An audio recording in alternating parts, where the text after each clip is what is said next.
ലാലേട്ടൻ ചിത്രത്തിന് പോസിറ്റീവ് ലഭിച്ചാൽ എന്താകും അവസ്ഥ എന്ന് ഇപ്പോൾ ബോക്സ് ഓഫീസ് നോക്കിയാൽ നമുക്ക് മനസ്സിലാകും. എങ്ങും റെഡ് അലേർട്ട്. നാളത്തേതും മറ്റന്നാളത്തേത് അടക്കം ടിക്കറ്റുകൾ ചൂടപ്പം പോലെ വിറ്റുപോകുന്നു. മണിക്കൂറിൽ ആയിരക്കണക്കിന് ടിക്കറ്റുകളാണ് വിറ്റുപോകുന്നത്.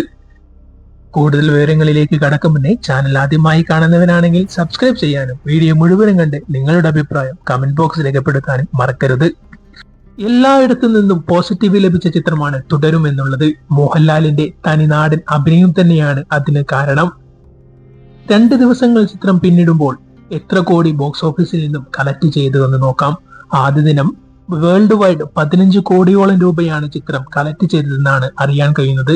2ാം ദിവസം അത് 5 കോടി വർദ്ധിച്ച് 20 കോടിക്കരകെ എത്തിയിരിക്കുകയാണ്. 2 ദിവസം കൊണ്ട് 30 കോടിക്ക് മുകളിൽ തുടരും എന്ന ചിത്രം വേൾഡ് വൈഡ് കളക്ഷൻ വാരിക്കൂട്ടിയിരിക്കുകയാണ്. ഇതേ പോക്ക് പോവുകയാണെങ്കിൽ ഒരാഴ്ച പിന്നിടുമ്പോഴേക്കും 100 കോടി ക്ലബും കഴിഞ്ഞ് കുതിക്കുകയായിരിക്കും തുടരും എന്ന ചിത്രം. ഒരു മോഹൻലാൽ ചിത്രത്തിന് പോസിറ്റീവ് ലഭിക്കുകയാണെങ്കിൽ ഇതായിരിക്കും അവസ്ഥ. എമ്പുരാൻ എന്ന ചിത്രം വലിയ കളക്ഷൻ നേടിയെങ്കിലും സമ്മിശ്ര പ്രതികരണമായിരുന്നു നേടിയത്. പല ഇഷ്യൂകളൊക്കെ ഉള്ളതുകൊണ്ട് തന്നെയാണ് ഇത്രമാത്രം കളക്ഷൻ നേടാനും ആ ചിത്രത്തിന് കഴിഞ്ഞത്. ഒരു ആവറേജ് ചിത്രം മാത്രമായിരുന്നു എമ്പുരാൻ എന്നുള്ളത്.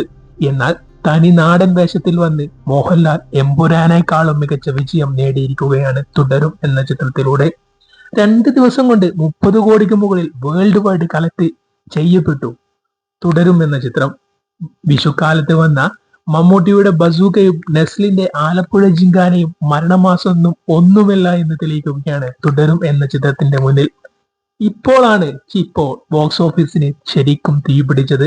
വിഷുക്കാലത്ത് റിലീസ് ആവേണ്ടതായിരുന്നു തുടരും എന്ന ചിത്രം. 2025 രണ്ടാമത്തെ 100 കോടി നേട്ടം മോഹൻലാൽ പുഷ്പം പോലെ നേടിയെടുക്കുകയാണ് തുടരും എന്ന ചിത്രത്തിലൂടെ. അതുമല്ല, മോഹൻലാലിന്റെ 100 കോടി നേട്ടം തുടരുക തന്നെയാണ്.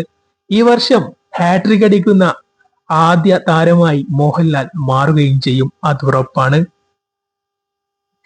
നിങ്ങളിൽ എത്ര പേർ തുടരുമെന്ന ചിത്രം കണ്ടു അല്ലെങ്കിൽ ടിക്കറ്റ് ബുക്ക് ചെയ്തു വെച്ചിട്ടുണ്ട്? കമന്റ് ബോക്സ് രേഖപ്പെടുത്തൂ. ഈ വീഡിയോ മറ്റുള്ളവരിലേക്കും എത്തിക്കാൻ മറക്കരുത്.